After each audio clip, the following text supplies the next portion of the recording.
Welcome to Westminster. Now, my guest today, someone I'm sure you're familiar with, my old mucker, Martin Daubney. Martin, how are you, mate? Brilliant. And I tell you what, Westminster has been brilliant. You've been cracking on. It's just so good to see contrarian, common sense voices come in front and centre. And I know, Michael, we want to talk about the new media, the new direction, the new hope that's filling the air in Great Britain right now. Absolutely, mate. And by the way, thanks to all of those watching Westminster on YouTube. The channel's really shooting up. So if you enjoy this video, if you're enjoying what we're doing, please give it a like. Remember to subscribe and click the bell so you don't miss the next episode. But Martin, I want to talk to you. You're a man with a lot of experience behind you in the media landscape.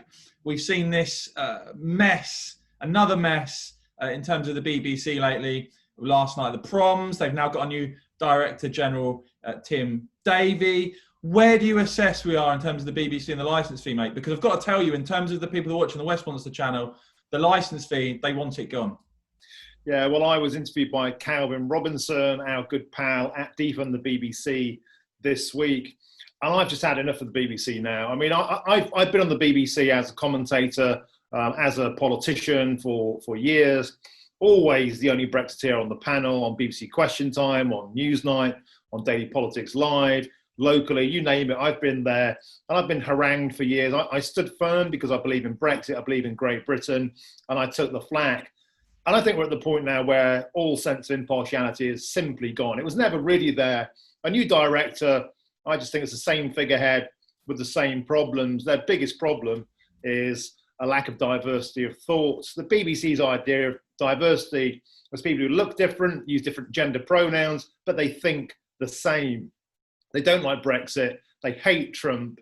They are against patriotism. They are wrong at every turn. I think they're unfit for purpose. They are the propaganda wing of the liberal left. They're completely out of step with the United Kingdom. And I think they just had their time in the sun. It's time to defund them right now. Do you think the new Director General can reform the BBC, or do you just, and what's your sort of view on how much longer the licence fee can survive? I mean, I've even seen a suggestion that it's even been discussed there could be a two-tier licence fee system, different prices for different content. I think a new Director General is a bit like having a new captain of the Titanic. I really do. I think it's as simple as that. They're going down. They're holed below the water now. Public opinion is against them. They just keep getting major things wrong. And when patriotic, common sense, Middle England, tax-paying, law-abiding people stand up and cry enough, they are immediately portrayed, as we have been since the very beginning, as xenophobes, Little Englanders, stuck in the 1950s, waving our Union Jacks to Dame Vera Lynn as if that's something to be ashamed of. They hate what Britain stands for. As for the two-tiered system, well, I mean, do you want to be hung or do you want to be shot? It's as simple as that to me. It's like you're getting the propaganda, the news for free, then you've got to pay for the drama, which I don't watch anyway. I don't know about you, Michael, but I basically don't watch the BBC anymore anyway. I've given up on it. It doesn't talk to me. It talks down to me. It doesn't speak my language. It doesn't speak common sense. It's against my values politically at every single turn. And I've given up on it. I wouldn't watch it if it was free. Martin, what do you make of reports that we've seen about potential new TV news alternatives, perhaps the most prominent one being this GB News that's been splashed on a few front pages? What do you make of that, and what do you think, how could a new TV news channel be viable? Because some people that watch Westminster, some say, yes, I'd give it a try, but actually some are actually saying, no, I just go straight to YouTube now, I'm not interested. Well, undeniably what's happened, we've seen a fragmentation of the media.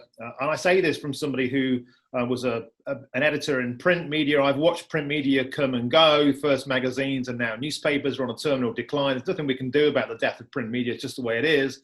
And I think the broadcast media as it stands is facing the same ice age. I really do. Leaner, nimbler, quicker competitors on platforms in your hand. We all watch our news now on these things. So watching a TV and sitting down to do that, I think will become as archaic as buying a newspaper. We want to do it on the go. We want to do it on demand. We want it in our hand. We want it. We're happy to pay for stuff. I think people will pay for stuff if it speaks their language. America leads the way. There are a great number of independent networks in America charging like $4 or $5 a month, and they've got 1 million subscribers. and the models are there. But in the UK, we have this barrier called Ofcom. We have a regulatory body, a nitpicking, small-minded, I think, autocratic body, which is completely unfit for purpose. It goes around looking for trouble. And the problem that Great Britain News is going to have as a so-called alternative on the mainstream platforms to the BBC. So the BBC themselves will weaponize Ofcom against GBN if they don't display balance. Now, the BBC says it has balance. And we know what that means. 1 Brexiteer versus 3 Remainers. Politics Live came back this week. Joe Coburn, you saw, I tweeted, and the director of political programmes at the BBC took me up on it. I said, oh, business as usual. Business is resumed. A huge day in Brexit this week where it was announced that we were going to start to repudiate the withdrawal agreement, which we think is the right thing to do. And it was 3 Remainers versus 1 Brexiteer. That is meant to be balance. It isn't balance, it's bias. GBN, I think, will face a similar problem. If they start being really, really outspoken, like, for example, what people seem to be crying out for is a British Fox News, we can't do that in the UK if we do it on an existing platform. But you can do it on Westminster because you're not tied to the tether of Ofcom. And I think that's a key difference, to have the internet as a free medium of genuine free speech, so long as you don't contravene rules on YouTube or Facebook or wherever you want to be, or set up your own network. That, I think, is the true opportunity. And have lots and lots of little bits of places where you go in and out and get your daily news, not rely on the bias. Because if we go through one broadcast medium, we'll be going through their filtration and their bias. Yeah, you mentioned, you touched on Brexit there. I'd like to get your assessment in terms of, we've seen David Frost, Frosty the No Man, he's been nicknamed now, talk about the prospect of no deal. Obviously, the government now looking at overriding with a withdrawal agreement. What's your assessment on Brexit, where we are? What should Brexiteers be looking out for? Well, since the beginning, we said, didn't we, that the withdrawal agreement, the Brexit that we were offered by the European Union in October last year, I think we said about 4 minutes after it was printed, the paper was still warm.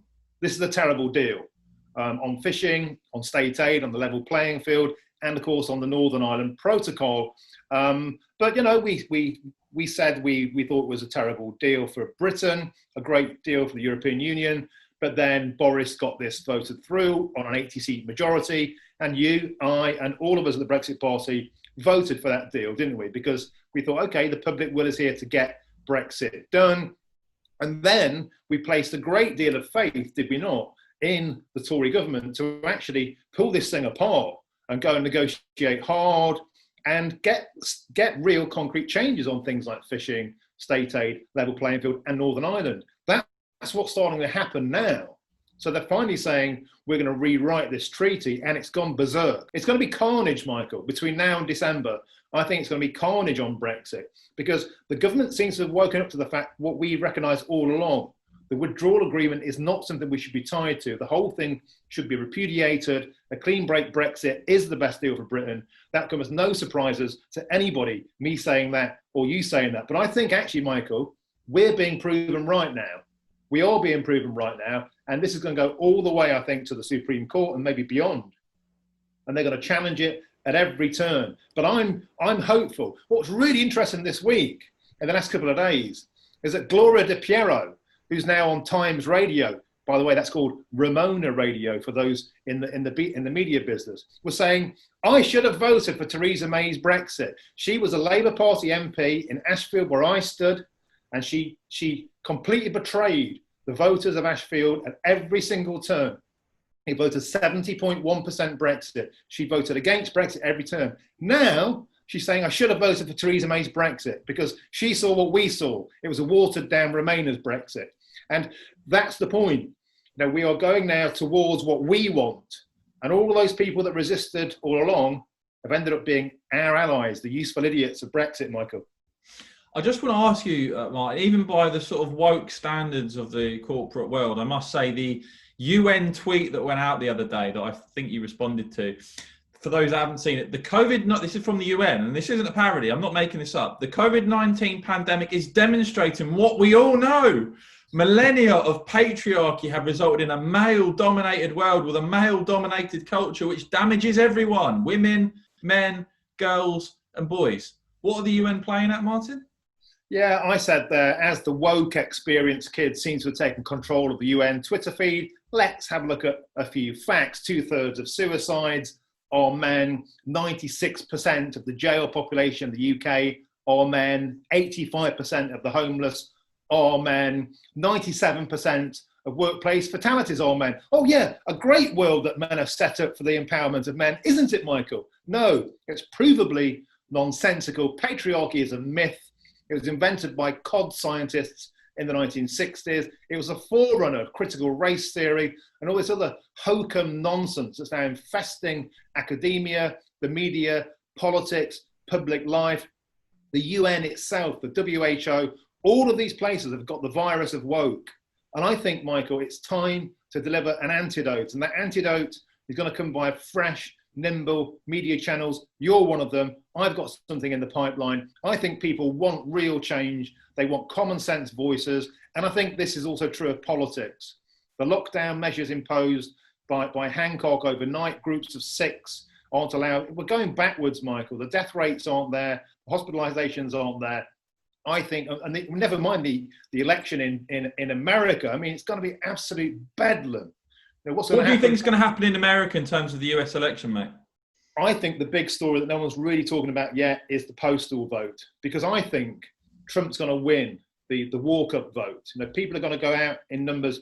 All of this canvas, the backdrop of street anarchy in Portland for over 100 nights now, all of the backdrop of Black Lives Matter and police brutality, the silent majority, the silent Trumps, as I amusingly called them in the last election when Trump won, I think are going to roar this time. And the walk-up vote, I think Trump's going to win by a big margin. But then the postal votes are going to start coming in. And there's going to be all sorts of stories about voter fraud or voter manipulation. It's going to be all-out chaos, I think, Michael, all-out chaos. And if Trump wins the walk-up vote, and then the postal vote comes in and it changes, and he says, well, I'm not going to stand for that because there was voter fraud, American democracy will be in shreds. It'll be in shreds. The civil unrest, I think, will be unlike anything we've seen. Do you know, if you're a political journalist or a political commentator, Michael, these are the golden days. We've got the rest of the year for Brexit. We've got the US presidential elections, unprecedented events. And it's why we need things like Westminster, just to really put the boot in and tell the truth, because we need the truth now more than ever, because we are surrounded by misinformation and fake news and lies. Well, yeah, look, absolutely. Westminster's going to be here on top of all the major stories. As ever, guys, if you enjoyed this video, remember to click like, subscribe, and the bell so you don't miss the next video. Martin, we'll talk again soon, mate. Pleasure, mate. Thank you.